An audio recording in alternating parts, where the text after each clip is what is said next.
मेरा नाम है साहिल जी। मैं तो नाइयां दे वल सिखना। मेरा माँ प्यो दिहाड़ी टप्पा करता है। मैं नाइयां दे इत्थे सारे कोल वल सिखना, नाल 300 रुपया दिंदा दिहाड़ी। वो 300 लैके घर दा सौदा सरफ लईदा।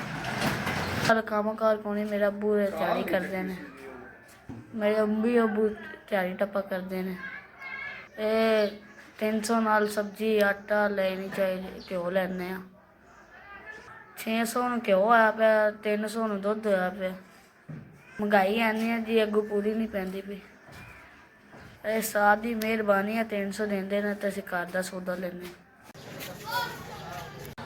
ਤੁਸੀਂ 5000 ਦੀ ਮਦਦ ਕੀਤੀ ਹੈ। ਅੱਲਾ ਮੀਆਂ ਅੰਗ ਲਾਵੇ, ਤੁਹਾਨੂੰ ਕਨਾ ਦੇਵੇ, ਬਹੁਤਾ ਦੇਵੇ। ਮੀਆਂ ਤੁਹਾਡੇ ਕਾਰੋਬਾਰ 'ਚ ਬਰਕਤ ਪਾਵੇ।